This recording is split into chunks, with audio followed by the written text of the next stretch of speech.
नमस्कार दोस्तों। कहानियों की श्रृंखला में आज सुनेंगे युवा कथाकार सिनीवाली शर्मा जी की कहानी पेंडुलम। तो आइए सुनते हैं कहानी। ये शाम धुंधली है मेरी जिंदगी की तरह। सोचती हूँ अगर जिंदगी मुझसे कभी ये सवाल कर बैठे कि मैंने उसे दिया क्या, तो तो मैं क्या जवाब दूंगी।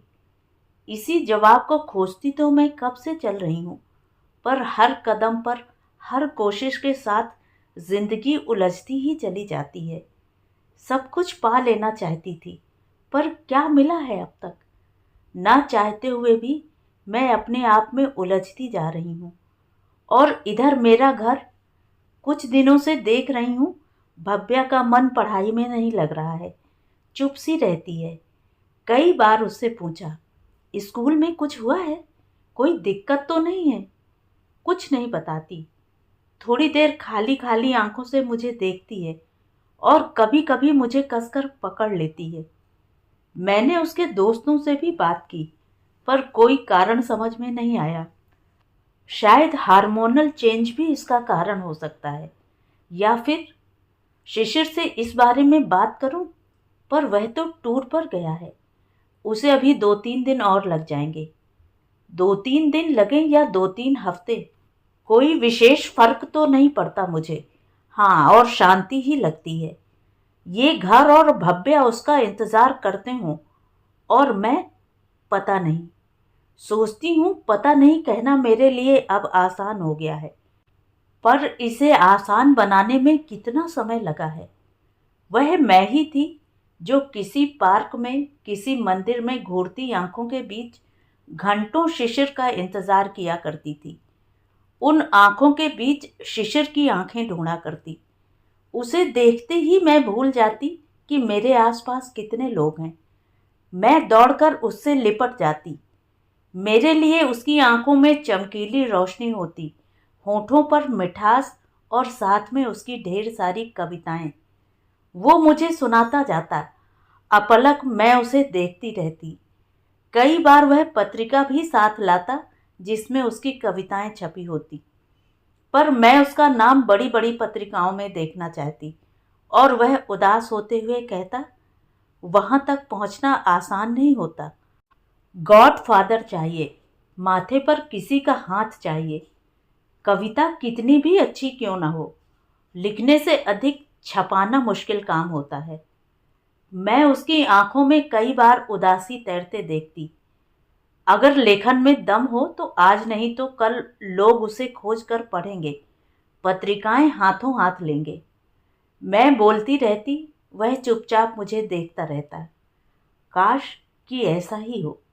होगा, जरूर होगा।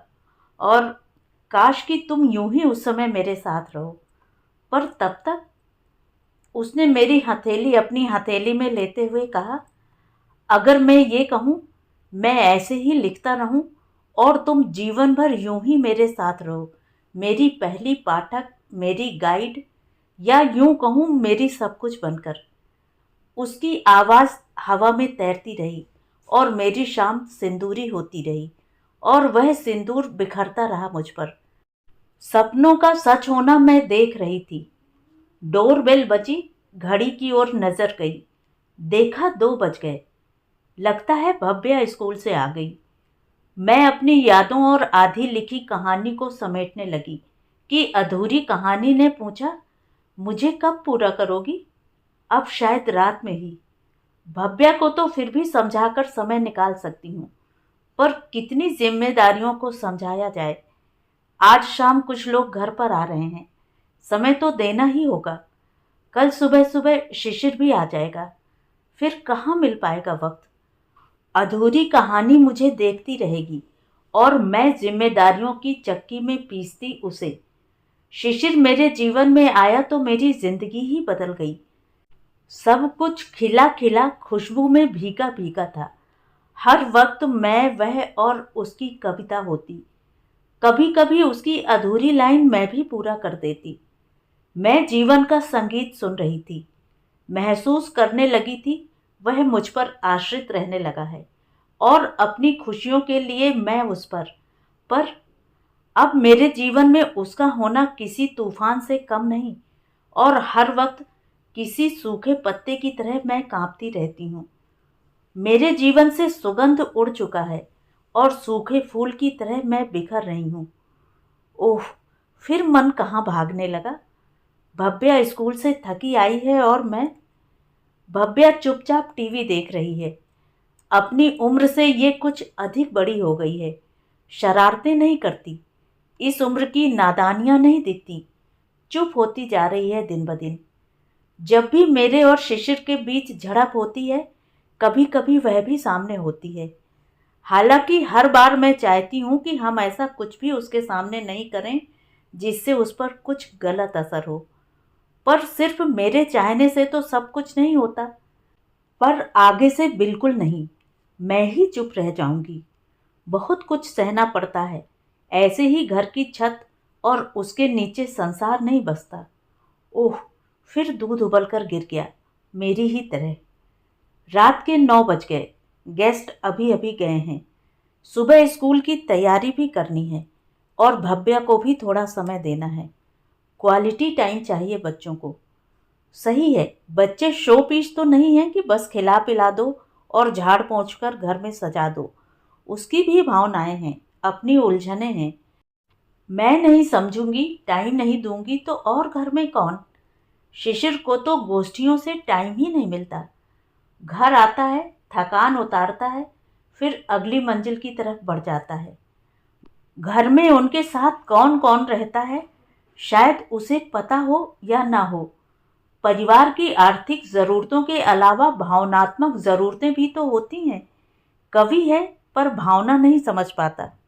भव्या के पिछले टेस्ट का जो रिजल्ट आया था, संयोग से वह घर पर ही था और उसकी नज़र पड़ गई थी रिपोर्ट कार्ड पर। भव्या पर कम, मुझ पर तो बरस ही पड़ा। क्या करती हो दिन भर? घर और बेटी संभल नहीं रही, पर साहित्यकार बनने से तुम्हें फुर्सत कहाँ है? लगा जैसे तीर कलेजे में आकर चुभ गया। साहित्यकार शब्द मेरे लिए नहीं, तुम्हारे लिए बना है। मैं तो वो रिपोर्ट कार्ड फेंक कर चिल्ला उठा। तुमने कोई कसर तो छोड़ी नहीं। उस दिन हंस हंस कर जो उससे बात कर रही थी, उसके कुछ दिन बाद ही तो तुमसे उसने फोन करके कहानी मांगी थी। मैं क्या समझता नहीं? तुम औरत होकर अपना उपयोग करना अच्छी तरह जानती हो। तुम जैसों के लिए ये कहना बड़ी बात नहीं है कि औरत के लिए आगे बढ़ना आसान होता है। औरत के लिए औरत होना उसकी सबसे बड़ी समस्या भी तो है। ये क्यों नहीं दिखता? आदमी जो देखना चाहता है उसे वही दिखता है। पर मैं जवाब देकर बात बढ़ाना नहीं चाहती थी, बस इतना ही कहा। क्या तुम संपादक से नहीं मिलते? तुम में और मुझ में अंतर है। क्या अंतर है? तुम सच संवर कर जाती हो। ओह! कितनी गिरी हुई सोच है इसकी।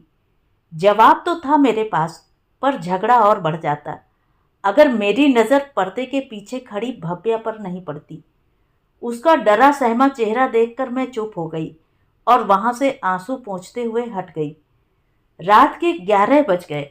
भव्या सो गई। मैं इतनी थक गई कि अब कहानी पूरी करने की हिम्मत नहीं बची। फिर अधूरी कहानी मुझे देख रही थी। कल तक मुझे उसे भेजना है। कई बार मैं वक्त ले चुकी, पर कहानी पूरी ही नहीं हो पाती।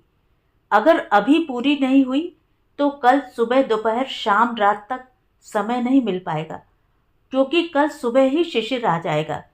फिर 2-4 दिन सफ़र की थकान उतारता रहेगा और घर के खाने का स्वाद लेता रहेगा।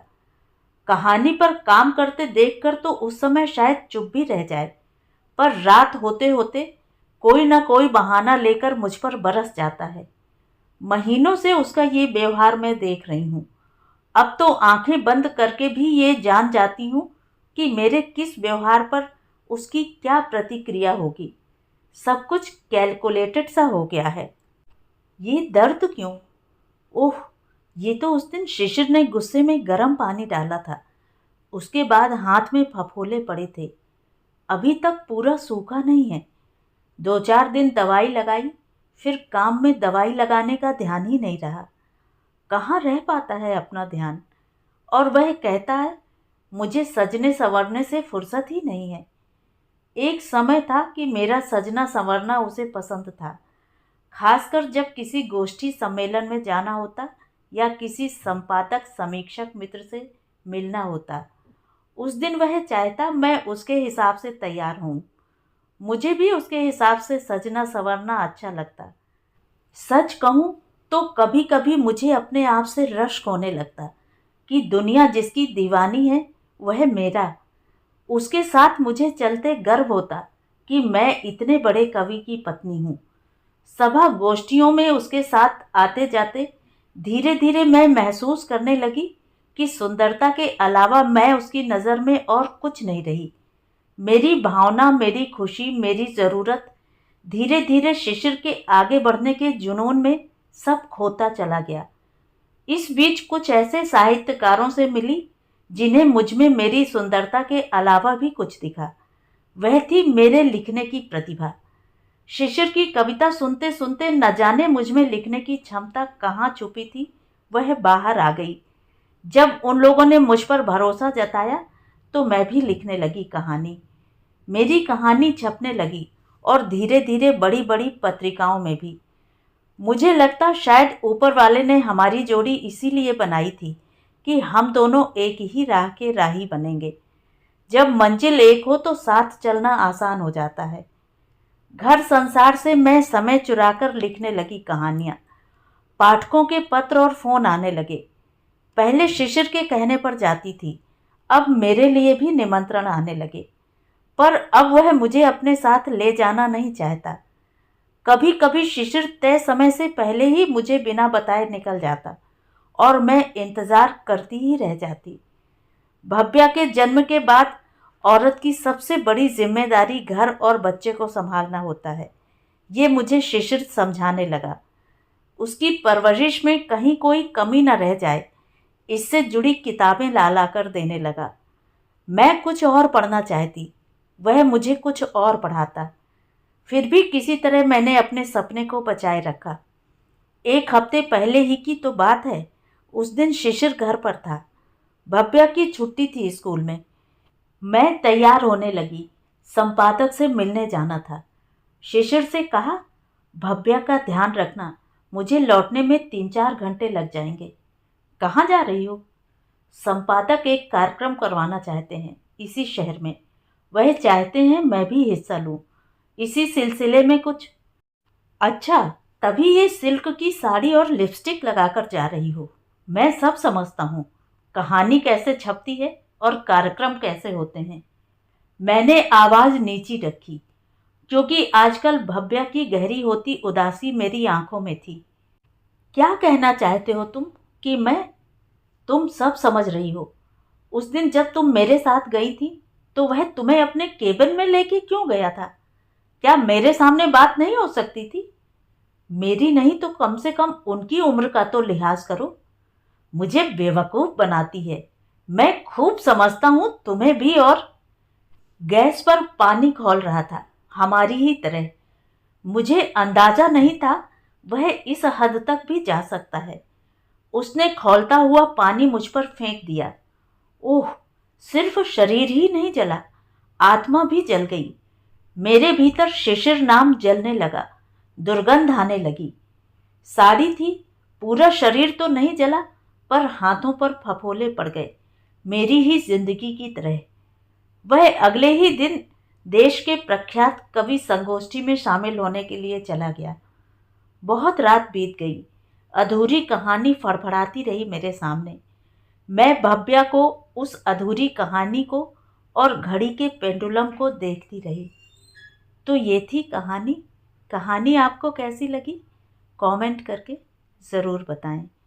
और अगर मेरे द्वारा सुनाई हुई कहानियाँ आपको अच्छी लगती हैं तो मेरे चैनल को सब्सक्राइब ज़रूर करें, लाइक करें और अपने दोस्तों और परिचितों में शेयर भी करें। बेल आइकन दबाना बिल्कुल भी ना भूलें। धन्यवाद।